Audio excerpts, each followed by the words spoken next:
Hi everyone, I'm Pat from the Sewing Studio Fabric Superstore in Maitland, Florida, and I'm going to give you instruction on your Brother BQ2500 sewing and quilting machine.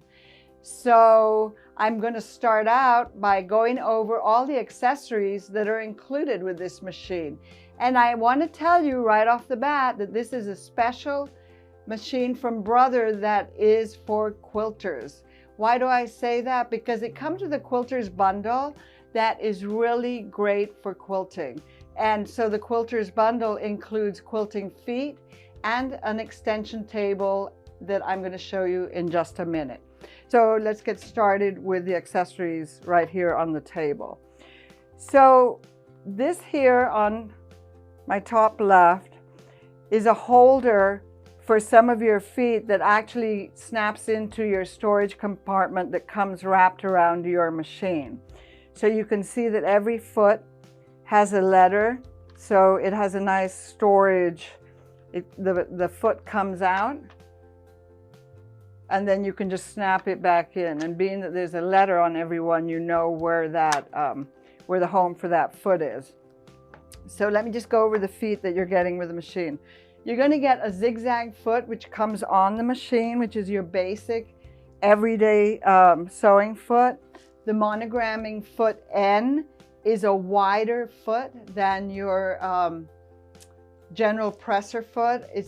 And the machine, when you select a stitch on your machine, it's going to tell you on the screen, and we'll look at that in a second, it's going to tell you on the screen what foot to use for that stitch. So if you select a decorative stitch, it's going to tell you that the recommended foot is the foot N, which is wider and it's more grooved out on the bottom, so it rides over your decorative stitches and doesn't drag them. So moving along, you're going to get an overcasting foot, a zipper foot, the buttonhole foot, a blind stitch foot. These are feet that are in here already. The free motion open toe foot, this one here. So this is for doing your free motion quilting, for those of you who are quilters out there. Okay, you also get a little cleaning brush. You get a little eyelet punch. What it is that the tip here, you see there's a little hole, is quite sharp. So you can punch a hole in your fabric, and then the fabric would come out of this hole in the side. So it's nice if you need to do little eyelets. So now we have 3 different sizes of screwdrivers. This one, and then a smaller screwdriver. We have a vertical spool pin. The vertical spool pin is an extra spool pin for you to use on the top of your machine. Then we have spool caps. Obviously you want a nice assortment of spool caps. And you always want to use the spool cap that's slightly larger than your spool of thread, so that it covers the end of your spool of thread. So this little thing is called a little like a spool pin holder. So if I wanted to use this cone, I would put it on my spool holder, and then I could push this in and snap it on to my spool holder. So it stops it from jumping up and down. So I would use this and not this. So we have bobbin clips. And so what you do is you would take your bobbin. I'm just going to grab a bobbin here. I have one on the machine. Here it comes with a bag of bobbins, but say I had thread on this bobbin, I could snap this over it.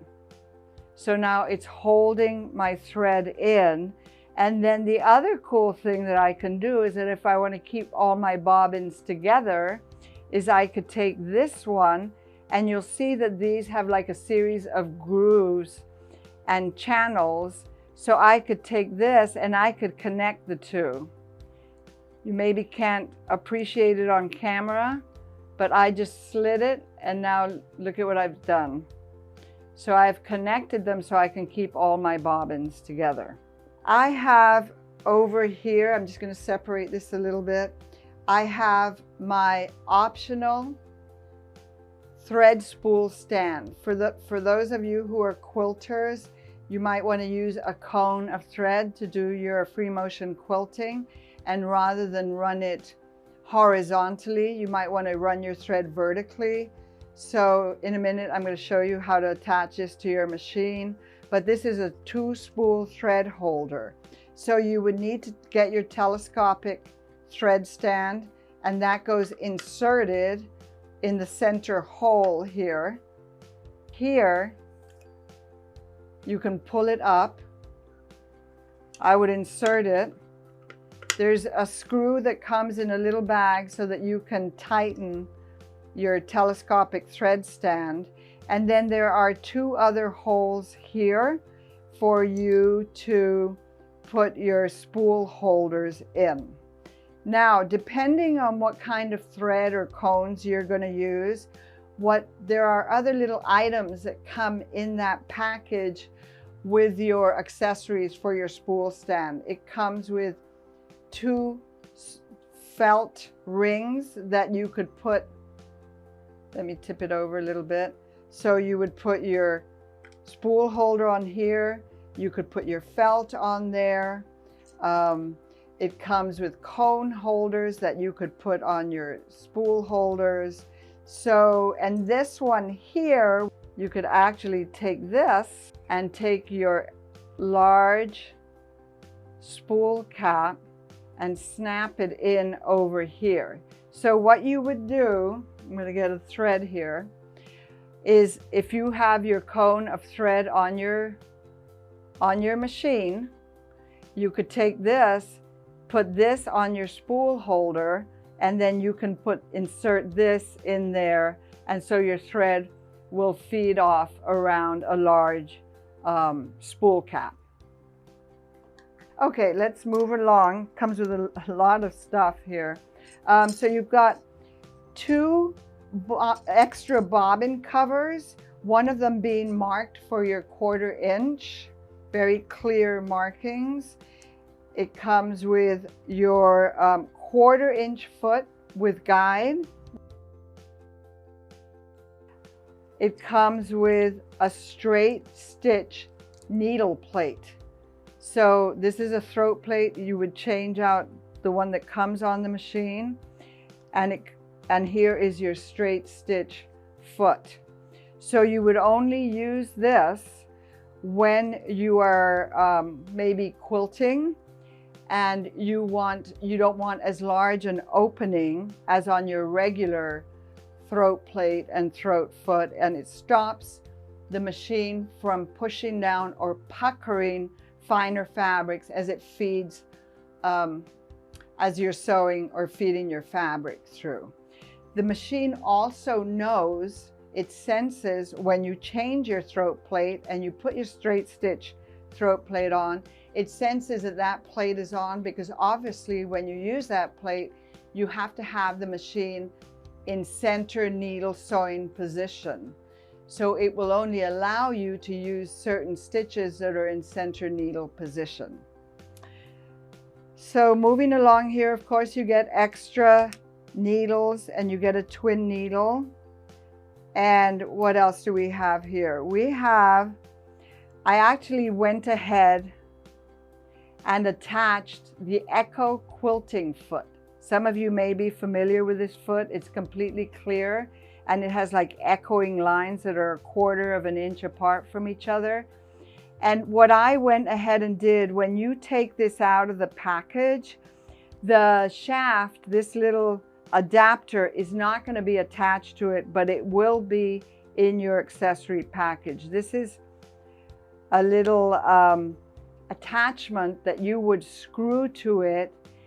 And the reason why you would do that is that because this Echo foot is a short shank foot and your machine is a high shank. So that's why they call this an adapter, because what I would do is I would go to my machine, I would unscrew the shank that's on the machine right now and put this one in. I would attach this one and then screw the Echo quilting foot to it. So for most of the feet that come with the machine, you're going to be using the shank that's on the machine, but the adapter can be used on other feet that can't be used on the high shank. I hope that makes sense to you, but you'll understand that when you look at the manual and you refer to it according to what foot or whatever it is you're doing. We have a USB cord.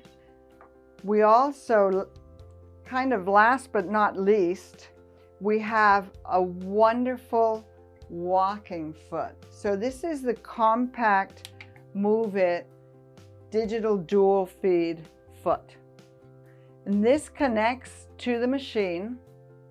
You'll see on the back of the machine there's an opening that you can actually connect this, and then the machine is going to read or know that you have this foot attached. And what is this foot? It's a big walking foot, and it has a belt. It's belt driven. So you can control the speed. Let me try to show it here. You see this is a belt, so it's belt driven. So you can actually control the speed at which the machine feeds your top layer through of fabric. So if I wanted to adjust it, say after using my walking foot or I test it, I find that my top layer is maybe longer or jutting out a little over my lower fabric, I can go into my settings of my machine and I can adjust the feeding or fine tuning. So I could put it to plus, and I'm going to show you that in the settings of the machine. And so I could make my top fabric move a little bit faster, so that when I finish my seam or my quilt, when I get to the end, my two fabrics match. Also, this foot has optional sole plates that come with it. And this one is my open toe. Can you see how open it is? So all I would do, is very easy to attach, just line it up, and I'm going to snap it on. And then if I want to remove it, see it's got markings on it. If I want to remove it, all I do is lift it up and it comes off, and now I could attach another one. This is a very, very nice one. It comes with 3 sole plates. This is a stitch in the ditch sole plate. Can you see it's got a guide? So it's got a guide that goes down the center. So again, I would just snap it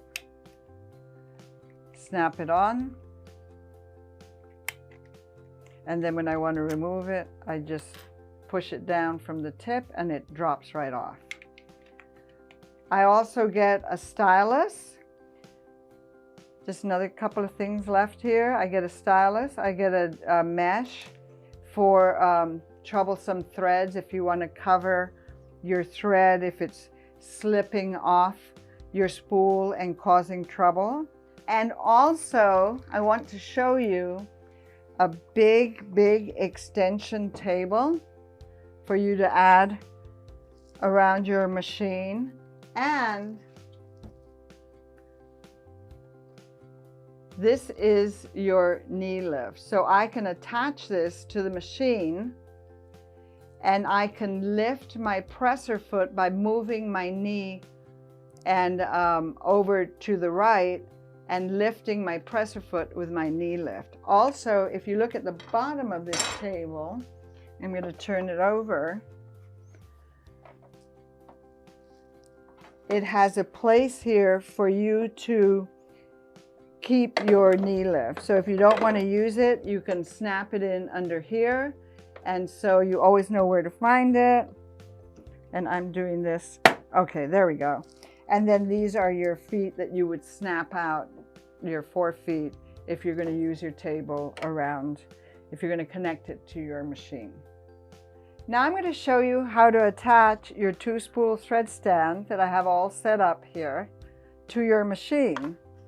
So I'm going to lift the cover, and I'm just going to give it a slight little tug, and you can see the cover comes right off. very easily. And now I'm going to take my thread stand and I'm going to turn it around and I'm going to slide these into the openings that my cover came out of. So just slide those tongues in and then press it down, and that's how easy it is to do that. Now I'm going to show you how to wind a bobbin and thread your machine. So first of all, I'm going to come to the top of the machine and I'm going to raise this spool holder.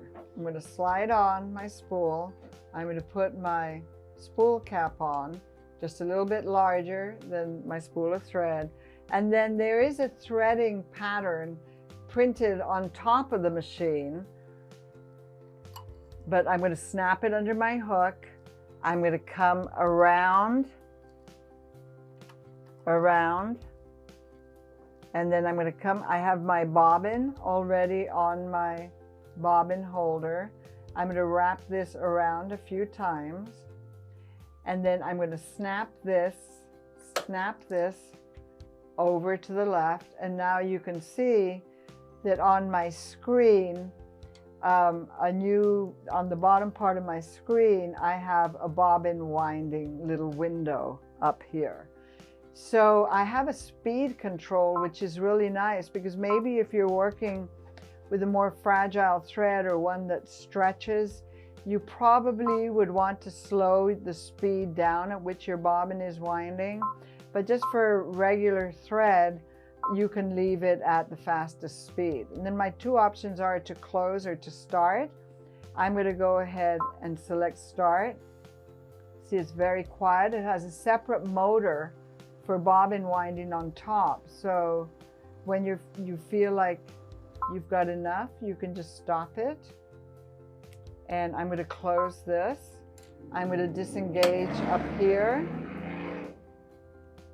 I'm going to cut my thread, and actually there's a little cutter on your bobbin winder, so I just use that and put my bobbin down. I'm going to go ahead and thread the top of my machine. I'm going to snap that back down. I'm going to raise this, put my spool on, my spool cap, and then I'm going to take my thread. Now you always need to make sure when you thread your machine that your presser foot is up. So I've done that, I've raised my presser foot. Now I'm going to come under here. Sometimes I just hold on to the thread so I have a little bit of tension.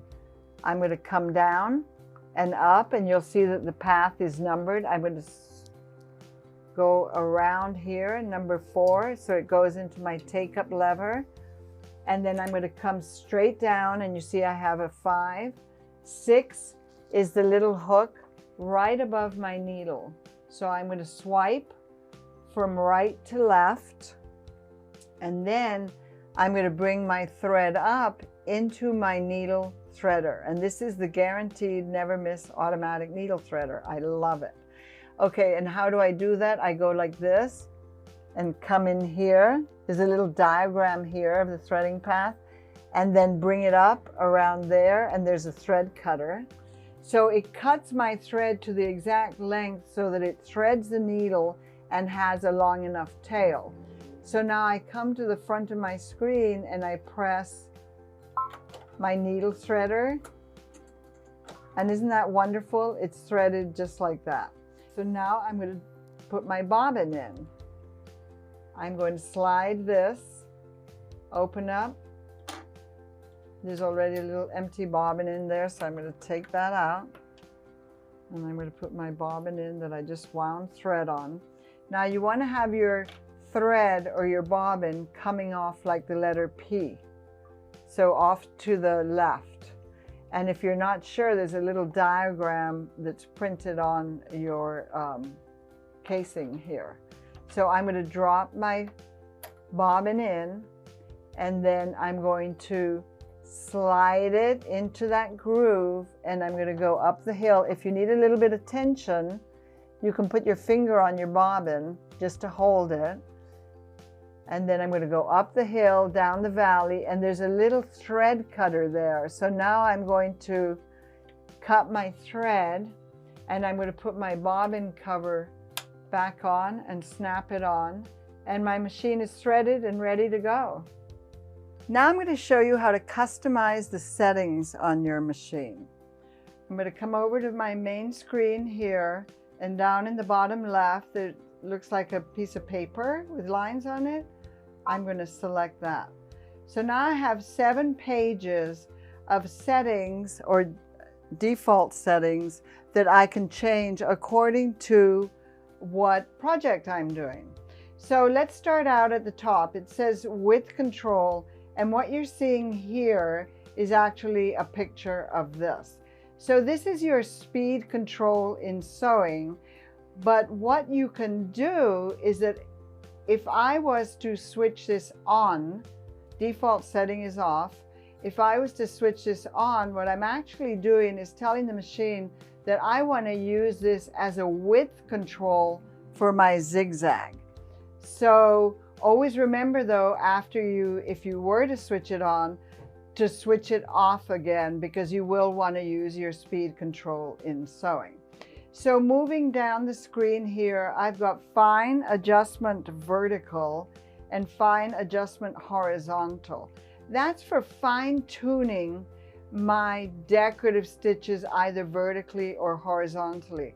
And as we move down here, I want to point out that the custom settings or the factory settings are in a black box. If I change them, can you see they are no longer in a black box? So if I was to adjust any settings and I want to come back to change it back to factory setting, I would adjust it until my numbers come back into a black box, and then you're back in factory setting. And you need to do that because if you were to finish your project and you switch your machine off because you've finished sewing for the day, then tomorrow you come back and you switch your machine back on, the machine settings do not automatically set them back to default. You need to do that. So whatever you change here, change it back when you're finished with the project that you're doing. Okay, moving down here, this is your presser foot height. And you can see it has a very clear little diagram here of an arrow. So if you're stitching something that's maybe very thick, you can, again, if I press plus, you can see that your presser foot will actually lift right away. You do have to have your presser foot in the up position for this to work. So you can lower it if you're working with much finer fabrics, and you can raise it if you like. Now, doesn't mean that every time that you go from project to project, you need to come in here and change a setting or change your presser foot height, but it is nice to be able to adjust it if you feel the need. So your presser foot pressure is kind of self-explanatory. Like every machine, you can adjust the pressure. So if you're working on something very bulky and maybe you're having trouble feeding it through, you may want to lessen your pressure a little bit. So you would do it with a minus, and then if you do plus, you're putting more pressure on your project. Okay, the dual feed adjustment right now you can see is grayed out, and that's because I don't have the dual feed, the walking foot, attached to the machine right now. So it's not letting me, it's not reading anything here, not letting me change the settings. So now let's move to page 2. So this is where you can customize your initial position of your needle. So in this case, it's set to left needle position. If I want the machine to always be in center needle position when I wake it up, so to speak, I could select that. So that's up to you. The initial stitch page, if I'm a quilter, I may want to select this one that has a Q, because what I'm telling the machine is when I switch it on in the morning, instead of automatically going to my utility stitch page, it's going to open up my quilting stitches. But again, it's up to you what you like. As if you're a quilter, I would probably set that to Q. Okay, multi-function foot controller. This machine has the ability, which is really, really nice, to be able to adjust the functions of a multi-function foot controller. In other words, again, this is grayed out because I don't have a multi-function foot controller plugged in, but I would be able to change. Can you see there's a big pedal or foot control and a little foot control? I would have the ability to change the function of my feet. So if I wanted, there's 4 different functions for each pedal. So here the machine is set where if I tapped the small one, it would cut my thread. And on the big one, if I tap the heel of my foot control, it would move my needle position up and down. It's grayed out. If you have a multi-function foot controller plugged in, your options would light up and you can customize it to how you like it. I'm going to move over here. I'm on page 3 now. So I have pivoting height is the very first one on the top. And for those of you who don't know what pivoting is, it's actually a very popular feature on machines, especially for quilters. So pivoting means that when you take your foot off the foot control, that your presser foot lifts and your needle stays down holding your fabric. So then your left hand's free so that you can pivot your fabric around, and as soon as you put your foot on the foot control again, your presser foot will drop down on your project and you can continue to sew. So it's allowing me here to adjust. If I was to touch plus, what I'm telling it is when my presser foot lifts, I want it to lift even higher than what the normal setting would be, because I'm working on a very bulky quilt and I want it to clear so that it's easier for me to turn it. So again, I could do it less, but I'm going to bring it back to factory setting. So I also have the ability here, free motion foot height.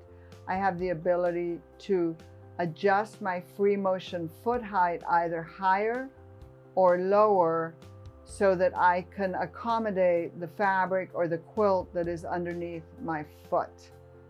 Now always remember to put it back to factory setting, and remember that you're always going to get the best tension when your foot is riding as close as possible to your fabric. The next one, automatic fabric sensor system. When you first open up your machine, you'll find that the factory setting is off. You want to switch it on, because what you're doing is setting on the sensor system for perfect tension. So switch that on and leave it on. The reinforcement priority here, you can see it has a little diagram of your reverse and reinforce. So on the BQ2500, I have stitches and I have buttons where I can select whether I want the machine to reverse on a stitch or to lock or reinforce in place. So once you get to use the machine a little bit, you'll understand this feature a little bit more. If I was to select a stitch, and we're going to talk about this a little bit more when I talk about the stitches in the sewing screen. If I was to select a straight stitch that is programmed to reverse when I touch my reverse button, if I switch this on, what the machine is going to do is it's going to lock in place if I accidentally touch the reverse as opposed to the reinforce. That may be a little tricky to understand at first, but you'll understand it when you start using it. So if you're not sure, leave this off to start with. And then as you move your machine, and I tell you a little bit more about the stitches in the sewing and quilting screen, you'll understand it better.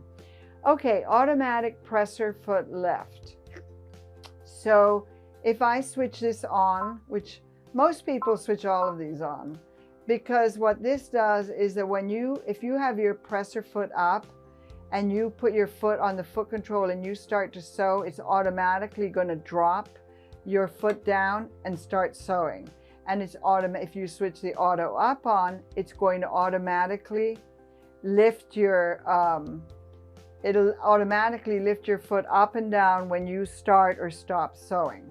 The press to trim on means that when I touch my thread cutter, it's going to automatically drop my foot down before it cuts my thread.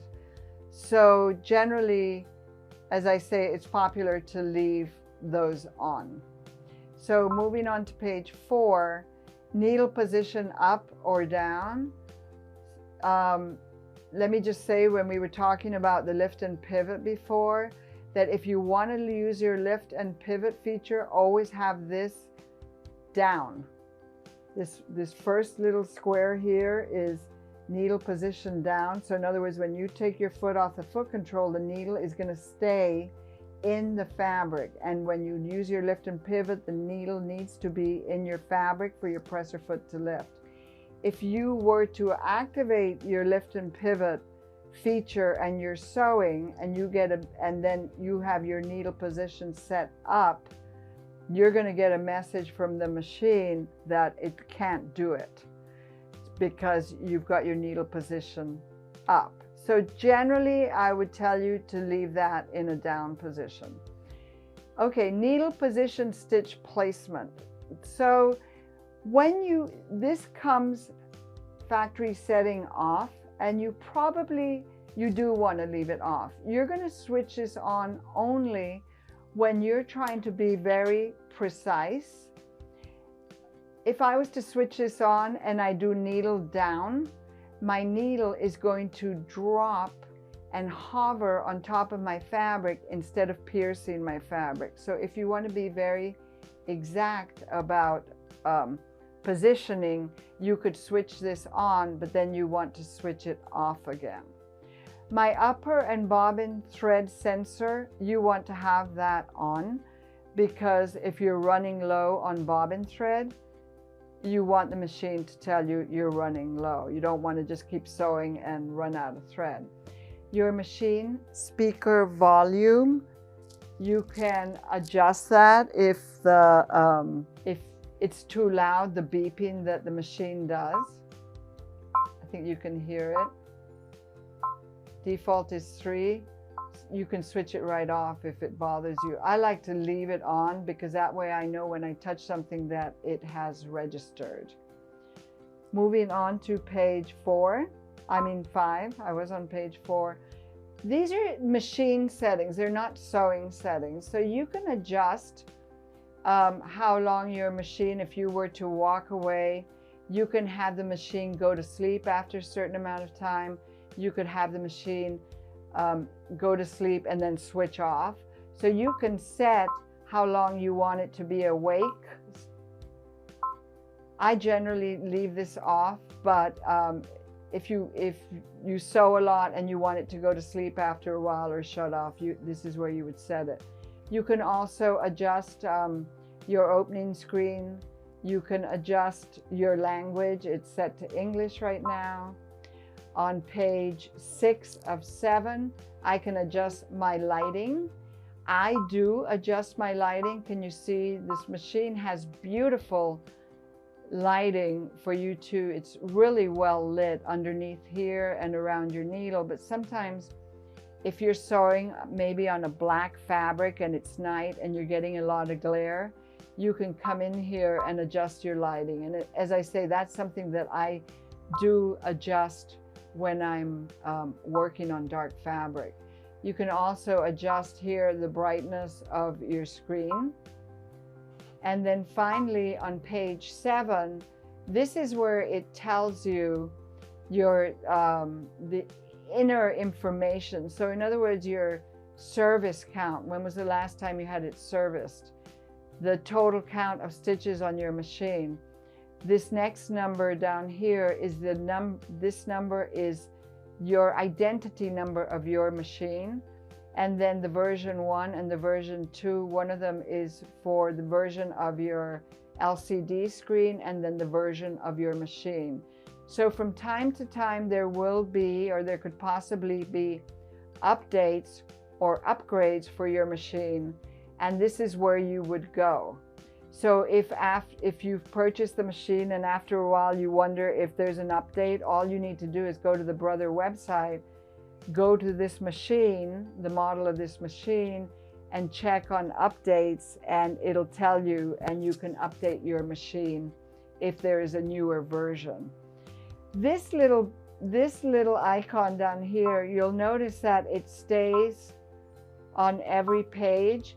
So if I was to touch this, what it does, I get a message with a little teary face.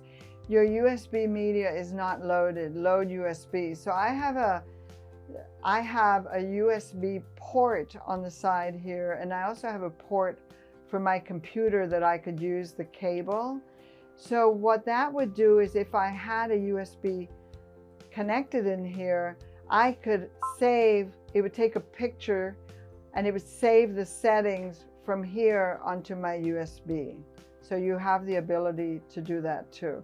I'm going to close out of here and I'm just going to move along down the bottom here. So we were in here.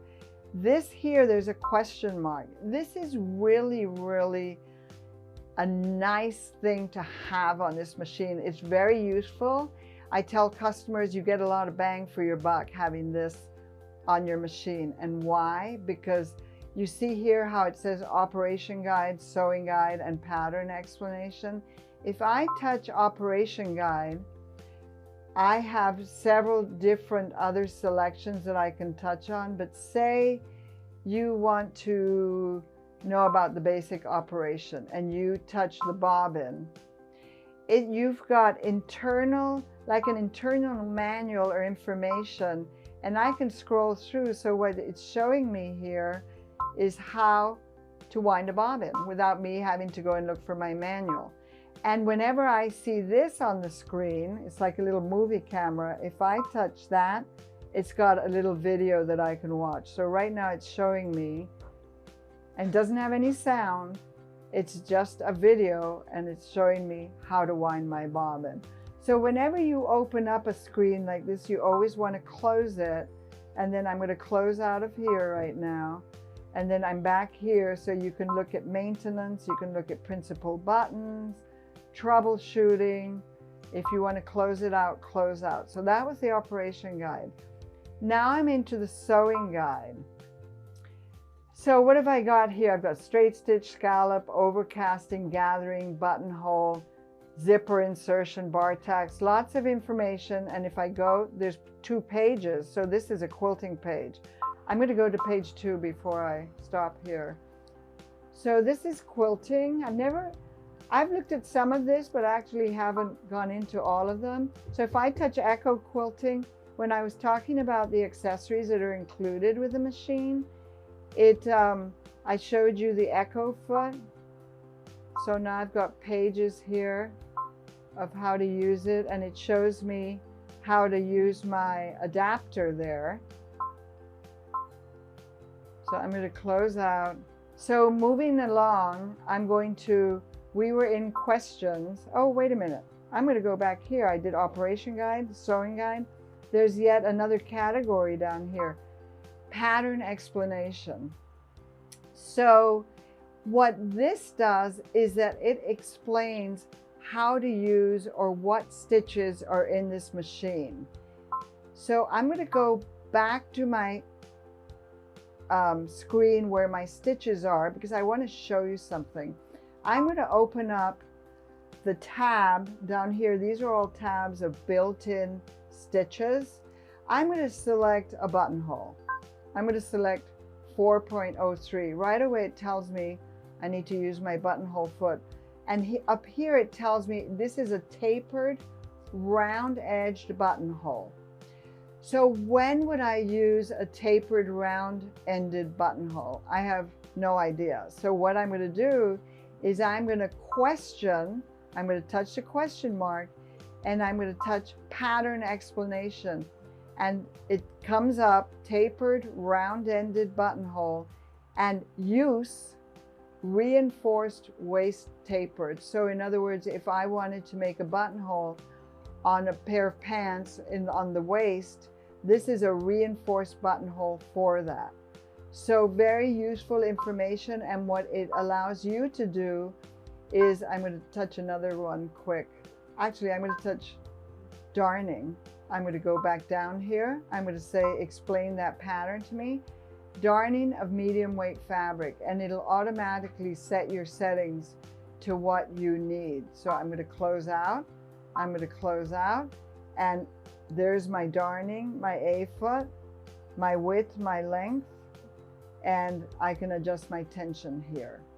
So going back to down here along the bottom screen, if I select this, it tells me, is it okay to automatically lower the presser foot? And I'm going to say okay.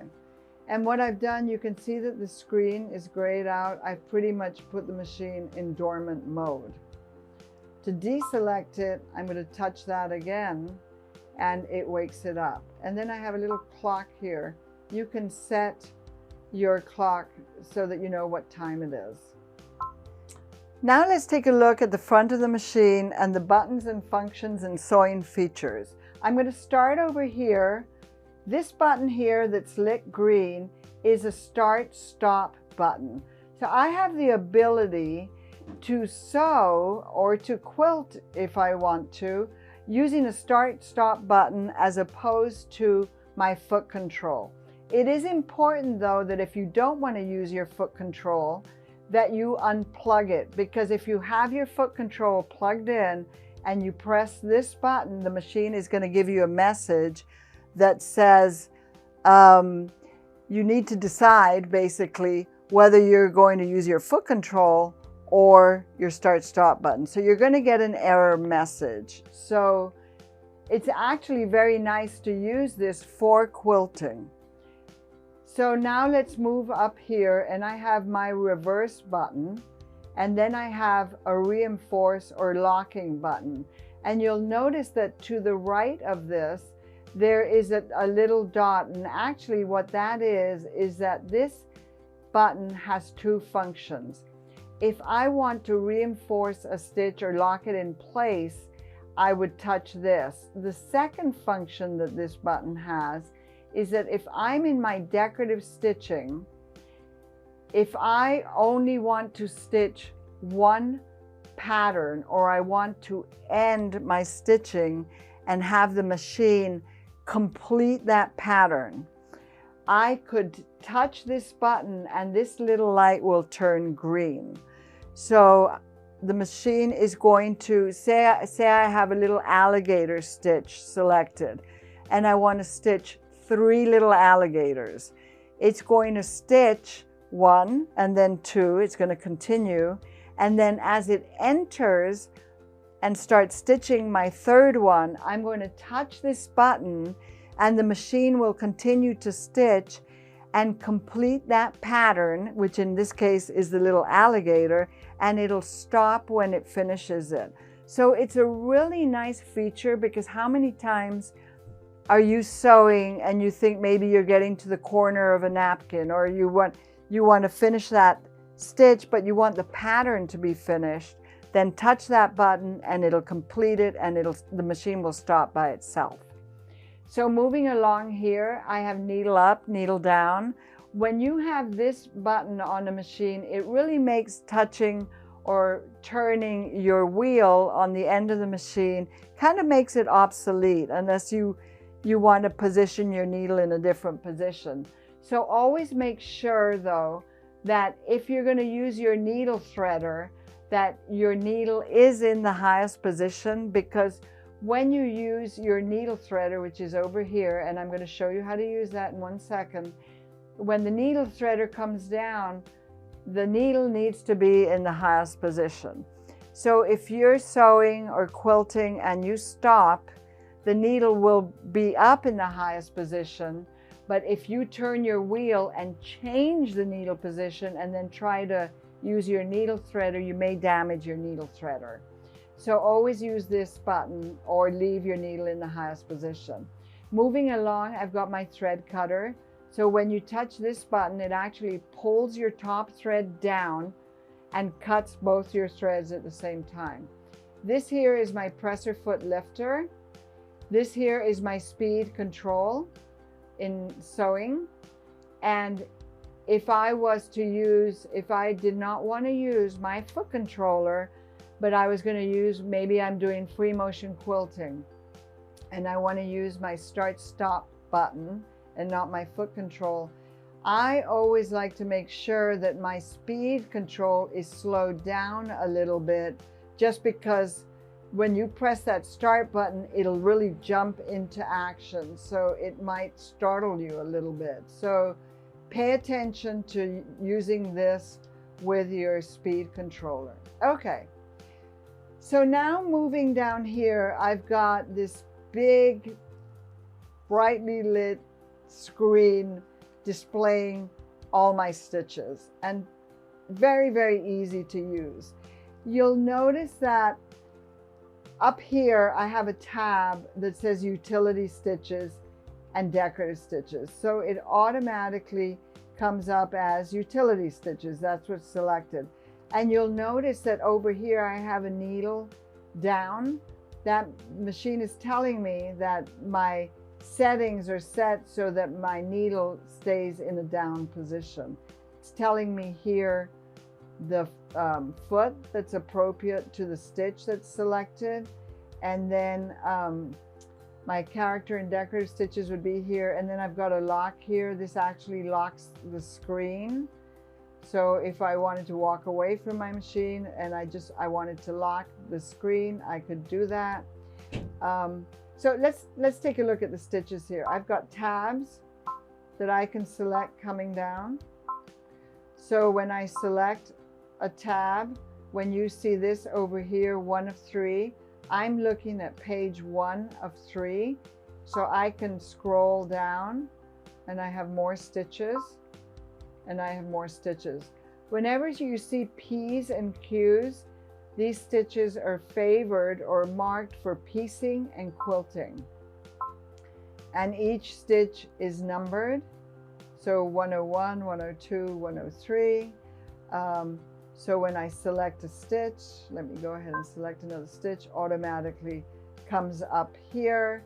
Now, moving down from here, you can see that I have a picture of a presser foot with a needle. That's my lift and pivot button. So we talked about that a little bit before. So if I select this, you can see the button darkens. When I stop sewing, the machine will automatically lift the presser foot and leave the needle in down position so I can pivot my project. If I don't want that to happen, I can deselect it and it turns lighter. If I select this one, when I start sewing, the machine is automatically going to either reverse or reinforce the appropriate amount of stitches for the stitch that I have selected. And it'll do that at the end too. If I want to deselect that, I would touch it and deselect it. This one here, you can see that when I selected the scissors, the automatic thread cutting, it automatically selected my reverse reinforce. So what that's doing is that once I finish sewing my seam, if I was to touch my reverse or my reinforce button, the machine is going to automatically do 3 to 5 stitches, and then it's going to stop and my thread cutter is going to cut without me having to touch that. So right now I'm going to just deselect those. So moving across here, I've got like a little curly Q with a foot. This is a picture of my O foot or my free motion quilting. And you can see that as soon as I select it, my O foot, or my free motion not walking foot, my free motion quilting foot is selected up here. So what that did is that it dropped my feed dogs. I don't know whether you heard that when I touched it, but that's all you need to do. I'm going to do it again so you can hear. It drops my feed dogs and then brings my feed dogs back up. And you can see that as I do it, the diagram of my foot shows up here, my O foot for free motion, and then my J foot. Now, personally, I would never drop my feed dogs and do free motion with a zigzag. I would always want to select a straight stitch. But again, you can see the recommendation of the foot. Moving along here, I have a mirror image. So if I was to select a stitch, let me come in here into another tab and select a stitch. I'm going to select a little scallop stitch. If I select this, it just flips it or mirror images it in the opposite direction. Now you can see too that to the right of this, where I mirror image, is my twin needle setting, and it is grayed out. The machine is telling me I'm not going to let you use a twin needle with this scallop stitch. So if you want to use a twin needle and you have it selected, you could actually select some of the stitches, and when it's okay to use a twin needle, it'll light back up. When it's not okay, the machine basically is taking care of itself and saying, no, it's not an option. That's not an option with that function that you want to use. Okay, I'm going to come back over here, come back down the tabs, lots and lots of stitches. Now, if I come down here, if I select a stitch and I want to adjust my width, I can adjust my width, and you can actually see it growing on your screen. 7mm width is the maximum width on this machine. I can bring it down if I want. And then if I want to bring it back to default, the default or factory setting is in the box. I can adjust my length. My left-right shift over here moves. I hope you can see that on the screen. So this, I have the ability, which I love. I use my left-right shift quite a lot because I like to position my stitching exactly where I want it. And it's easy to do with the left-right shift. So what it's doing is that this is very useful for when you're doing decorative stitches or zigzag stitches and you want to be able to move it over to the left or over to the right. And when you hear like that little double boom, it's telling me, okay, enough, that's the max amount that you can move it to the left or to the right. And then here I have the ability to adjust my tension. So if I saw my bobbin thread coming up, I would loosen my tension. Going plus tightens your top tension. So the default or factory setting is 4.0. So what have we got left on the front here? This, when you touch this, it actually just gives you the ability to magnify your stitch. So you can just get a closer look at it. You can also change the color here. And then you can magnify it back down and close it out. And then here, if this is a little memory pocket. So say I'm working on a project, I'm working on a quilt, and I want to save the settings of that particular stitch because I'm not going to get it all finished in one day. Say I adjust my width and I have it at 6.5 and I've adjusted my length and I want to save those settings. All I would do is touch my memory pocket. I would touch memory and it's saved. So say now I want to sew something else. I want to sew and I want to do a little scallop, and then tomorrow I come back and I want to pick up my project and pick up where I dropped off with the settings on that stitch. That stitch that I was doing with the save settings was 2-11. You do need to remember what your stitch number is. So you see how I pressed 2-11 and it retrieved them right away. So it came up not in factory settings, but in the settings that I had saved. And you do have the ability, if I come to my pocket and I go to retrieve, it has 5 memory pockets, so you can save 5 different stitches with 5 different settings at the same time. And then if you wanted to save more, you would have to delete one of your stitches. So you can see here that stitch number 1, say I had 3 or 4 different stitches in here, I could select the one that I want to stitch and retrieve it. Here's a retrieve, pull it up and keep sewing in those settings. You also have the ability here to delete. It says delete or all delete.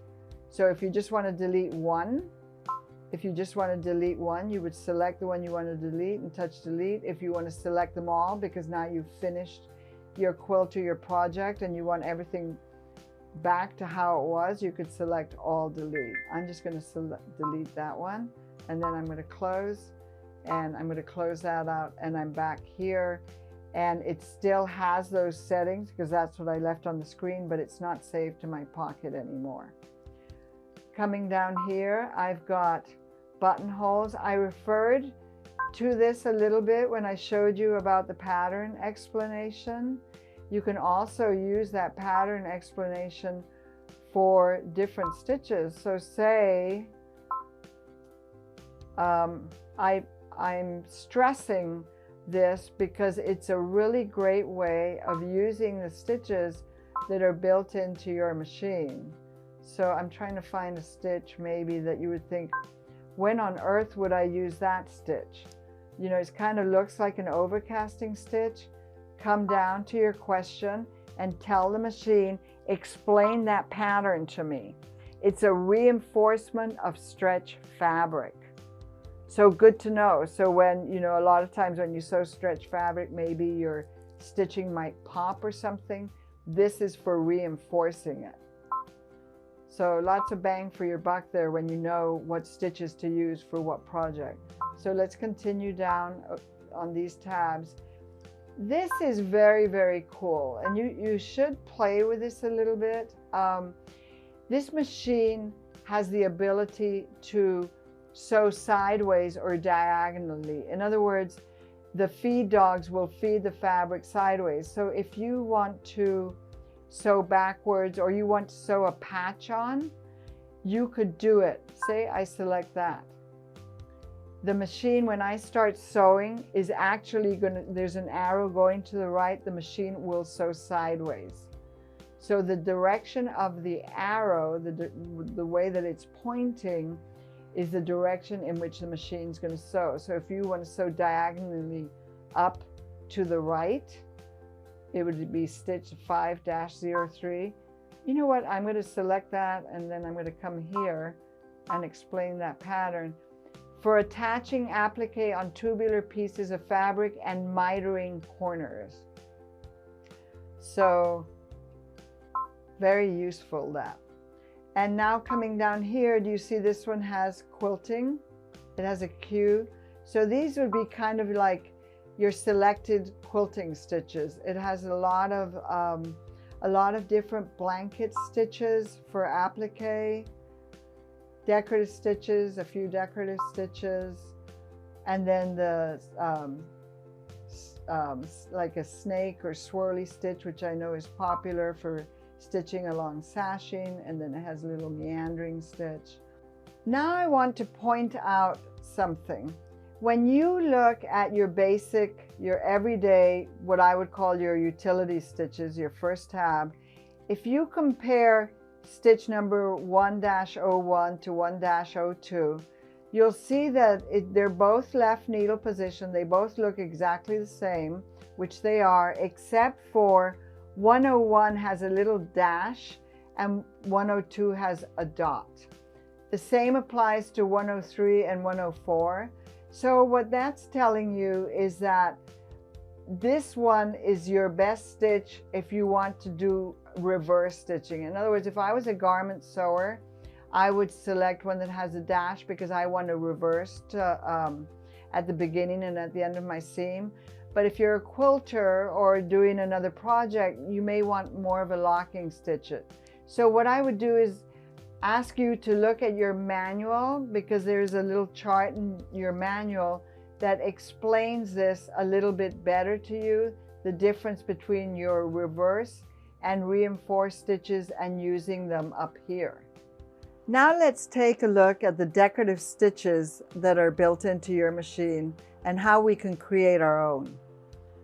So I have selected the tab that says character and decorative stitching, and I have on my screen 11 different categories of decorative stitching. I've got some fonts and script, and then I have these two tabs are for my custom stitch, which is something that's exclusive to Brother Machines. You can be creative and create your own decorative stitching with these tabs. And in the manual, it has a very good description and explanation as to how to do this if you want to create your own. And then here is retrieving your designs or stitching out of your memory pocket, and this is your USB and your computer connect. And then this here may look familiar from the previous utility screen. This is dropping your feed dogs. And honestly, I don't know that when I use decorative stitching that I would ever want to drop my feed dogs, but the option is there. And then I also have the option, I have the lift and pivot that is lit up here. So let's go ahead and take a look. To open up the different categories of stitches, all you need to do is touch, and you can see the very first one, page 1 of 33 pages. So many decorative stitches. So you can scroll through. If you see one that you like or that you want to take a closer look at, you can just go ahead and touch it. It comes up here. It tells you what foot to use, and now your options light up. So let's take a look. This should be familiar. This is your lift and pivot, automatic reverse reinforce, your thread cutting, and then coming down here, this is dropping your feed dogs for free motion. This one here is one that's exclusive to your decorative stitches. So this shows a needle with a star and then a heart and another star. The reason why you would use this is, say you create your own decorative stitching, or you've been stitching along maybe the edge of a napkin and you want to start on the other side, and you want to start sewing at the beginning of the set of patterns, at the beginning of your decorative stitching. Maybe when you stopped stitching, you were halfway through a pattern, and obviously when you start stitching again, you want to start at the beginning of the sequence of the pattern. So you would select this, and it's going to start automatically at the beginning of the pattern. So that's something that's very useful. This one here, you can see that there's 3 little stars selected. I also have the option of 1 star. And what that's doing, you can see how that changed on my screen. This is continuous sewing of that pattern. This is selecting one pattern from that sewing, that decorative sewing. So why would I only want to use one? Well, maybe I just want to stitch one of these on a project that I'm doing, but maybe also I may want to make that part of a decorative stitch that I'm creating. So I'll select another one here, maybe this one, and you see how now it's added one pattern, because I still have this selected as one, and added it or continued it underneath there. Now over here, and I could continue to do that. I could play, and so now you see how it's added one of these down to this. So now I've got 3 patterns selected. Down here, I have a little button that I can look at my design as I'm creating it. So I've magnified it with my magnifier. And so this is what I've got so far. That's the first one I selected, the second one I selected, and the third one. So that's magnification of that, because see on this screen, I can't really see it. Now, say I've created something that I really like and I want it to sew it continuously. Now I could select this. I'm going to open this up and you can see that now it's continuous, not just one each of those patterns. So I've created my own decorative stitching. I'm going to close that out, and the next selection that I have here is delete. And so what it's doing is that it's going backwards through my stitches and deleting what I've selected. So let's just continue. Lots and lots of really pretty decorative stitches. So when you think about, you have the ability to also combine and create your own, you have an enormous amount of creativity built in here. So now I'm going to just delete those two. I'm going to close this out. And if I open up category number 7, I have 12 more pages. And I would tell you that if you decide that you want to do some decorative stitching, that, and I hope that you do, just because there's so many beautiful ones in here, make sure that you test these out before you start sewing on a project. And the reason why is because some of them are quite wide. I believe I'm not sure where the wide ones are. These are all satin stitches. And you can see too that here in my satin stitches, I have even more options. So if I was to select this and select one, I've just got one moon, half moon, so to speak. If I select arrow to the right and select that, what it does is it staggers them. If I select that again and touch that again, I'm going to go here and I'm going to magnify it so you can see what I'm doing. So I'm creating a pattern that's staggered. Here, this just changes the color. And then if I delete, it goes taking them off one by one. When you look at this pattern, you can see also that one of them is light blue and one of them is dark blue. So light blue is always the last pattern that you put in. So whatever you select, you're editing, it's going to delete the lighter blue one because that's the last one that you put in. So let's close that out and let's keep moving along. I have, oh, I didn't delete the last one. So cross stitch patterns. And then I have a screen with basic sewing patterns again, just basic straight stitch and overcasting. And I was looking to see if I could find, just to give you a heads up, some of the patterns that are quite wide and large and that work really, really nicely for stitching around the sashing of your quilt. And I believe I'm getting, yes, these here. So stitch number 6-171, 172. Remember, this machine has lateral feed. We talked about that in our utility and decorative stitches, that it stitches sideways for sewing on patches or appliques. So it has the ability to kick the fabric sideways and therefore get a much wider or larger stitch. And these are quite beautiful. So if you select that and just select one, try stitching this one out. This is stitch 6-177. It's a very, very pretty stitch.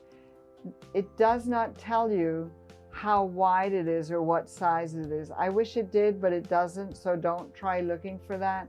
And you can see down here that when it, under width and length and left, right, shift, it's saying, no, I can't, I'm not letting you adjust anything here. It is what it is. That's the size. Okay, let's go ahead and close that out. I'm going to delete that. And I'm going to take a look in here. Let's go into our fonts. So remember, this isn't embroidery. This is like if you want to maybe stitch out a quilt label, or it's very small lettering, because the maximum width of this machine is 7 millimeters. So I'm going to go ahead and select the first font. And so right away I can see that I have uppercase, lowercase, I've got numbers, I've got punctuation, and then I've got foreign languages. I'm just going to go back here and I'm going to select, let's write the word baby, B. And if I want lowercase, I would select lowercase.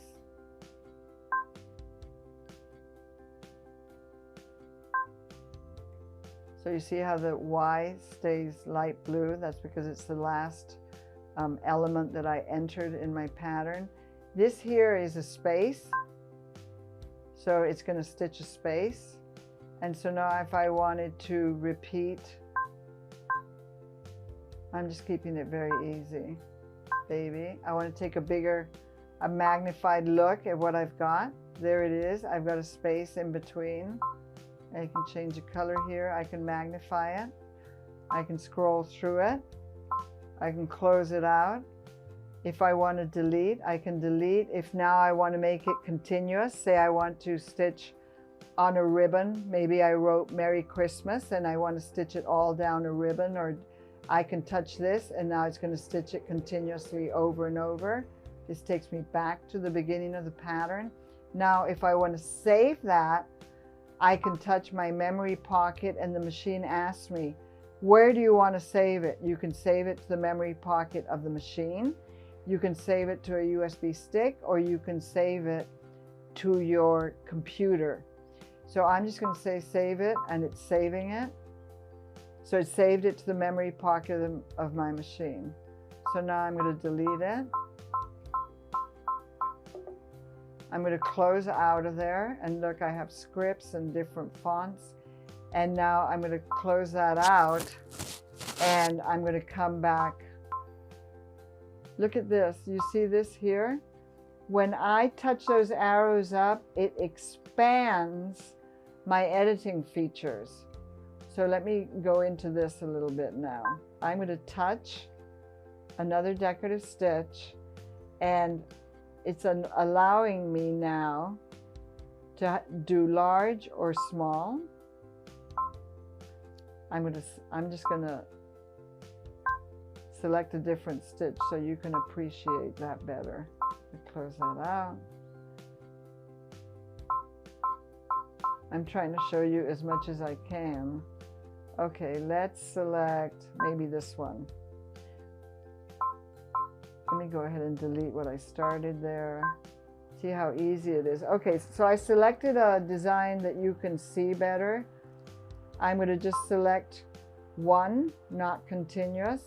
I'm going to expand here my editing features, and now I have the option. These were open before and I expanded it.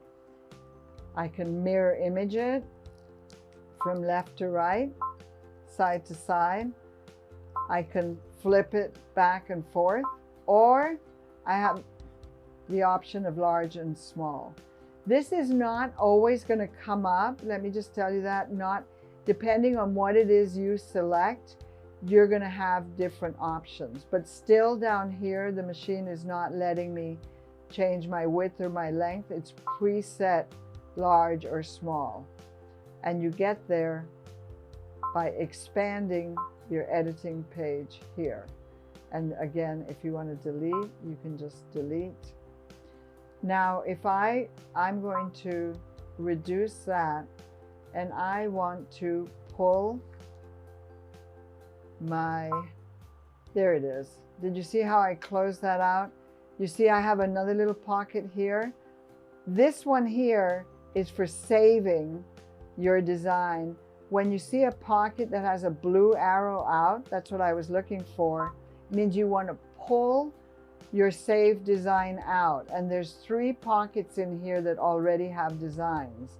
So the last one that I put in is the first one that appears on the left. So all I'm going to do is select it, and there it is.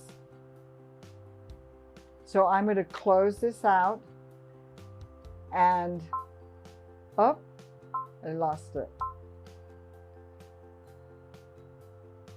I'm going to pull it out. You see how here I have the option to close or to pull it out?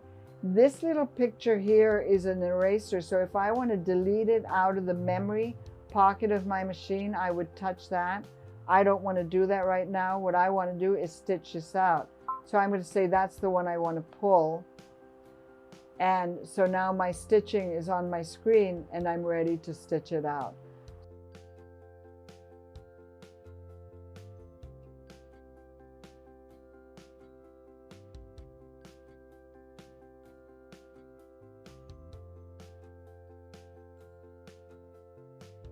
Now I'm going to show you how to attach and use the dual feed foot. I have it over here. I have a sole plate already on it that I want to use, and I've already attached it to the back of the machine.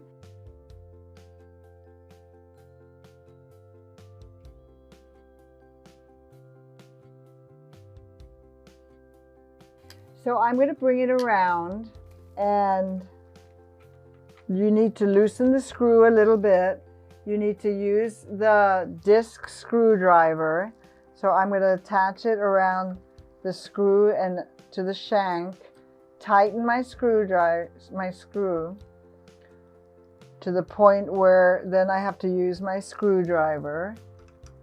Tighten it good. Okay, I've got mine on really securely.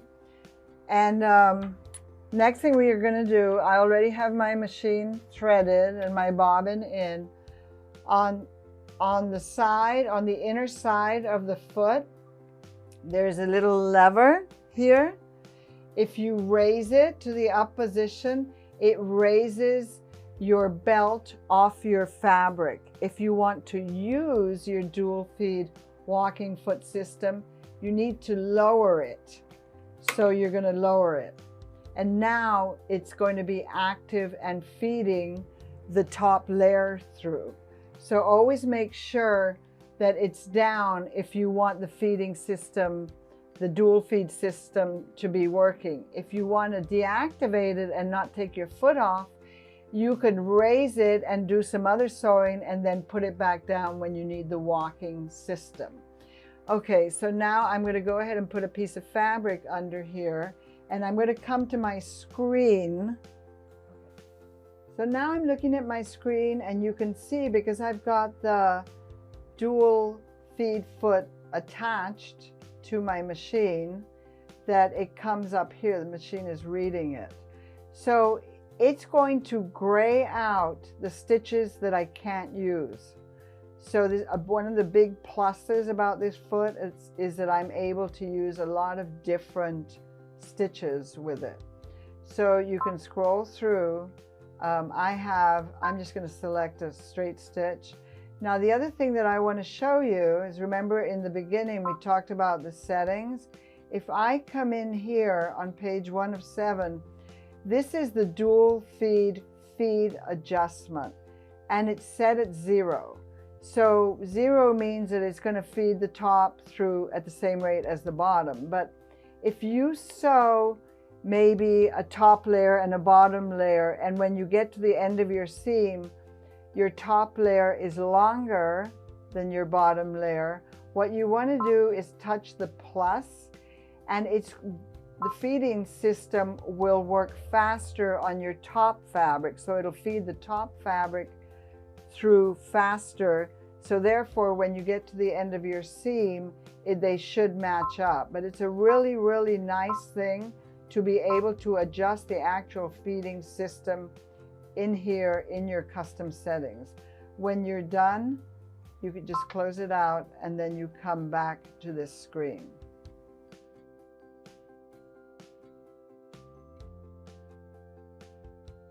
So now I'm going to show you how to use the buttonhole foot A. So the first thing I need to do, this machine does a one-step buttonholer, and I can slide this up and down. So I need to accommodate and put my button in the back. So you place it there and then slide this down so that it grips it. That way the machine is going to know what length to do your buttonhole. So now I'm going to take and I'm going to place my buttonhole foot underneath my shank, and I'm going to lower it and snap it on. Then I'm going to raise it so I can tell my foot is on. The next thing I need to do is come around the back, and there's a gray lever that you need to pull down. It actually has a picture of a buttonhole foot on it, and you need to make sure that that lever is behind this little tongue, so to speak, that's sticking out.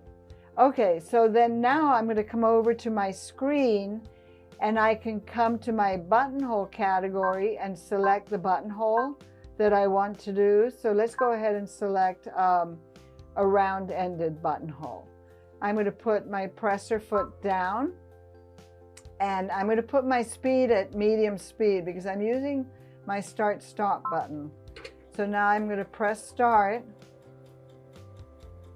And you'll notice that the little gray lever that we pulled down is the one that's actually sensing the measurement of the button.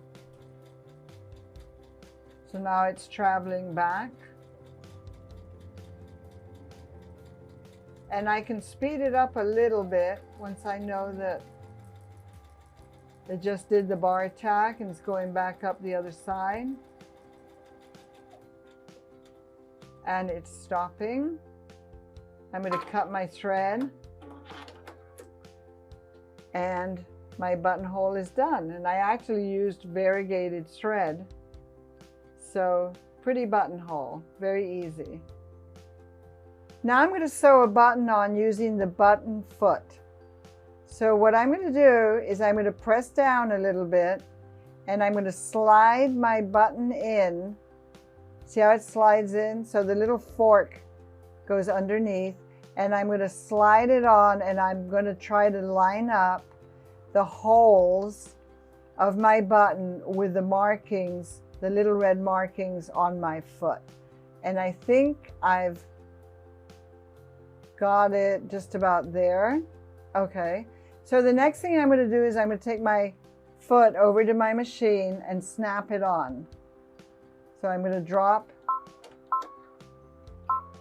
You got to hear it snap. So there we go. So now my foot is attached to my machine. And then I'm just going to put my piece of fabric underneath here so you can see what I'm doing. Now I'm going to come over to my screen and look for my button sewing stitch. So I have the tab still selected for the buttonholes. I'm going to go to page 2. And there it is. It's 4-18, and it says button sewing, and it tells me to use my M foot. Okay, so let's go back over here. I am going to put my presser foot down, but what I need to make sure of is that the holes in my button line up with the stitching that I'm going to do. So I'm not going to start sewing right away.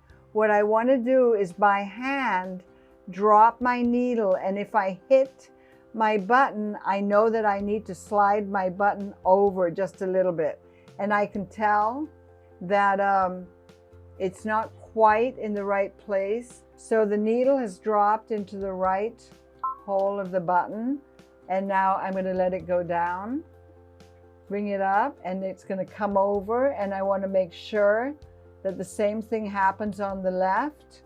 And I can tell by looking at it that I just need to bump my button just a tad, and there it goes. So I have it lined up.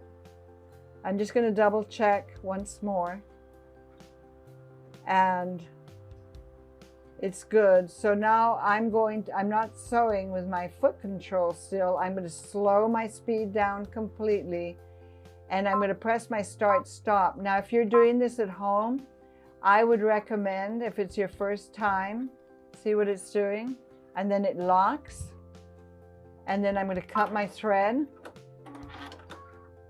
and my button is stitched on there. I was going to say I would recommend, if it's your first time using this foot to sew a button on, that you use your foot control and not do the start stop button. You might find it a little bit easier. But you see how nice that was? Look at how good that looks. And the buttonhole is the exact size for that button. Thanks for watching this tutorial on the Brother BQ2500. I hope you enjoyed it and learned a lot. If you have any questions, you can give us a call at the Sewing Studio Fabric Superstore in Maitland. You can check out our website at www.sewing.net or drop by and see us. Thanks for watching.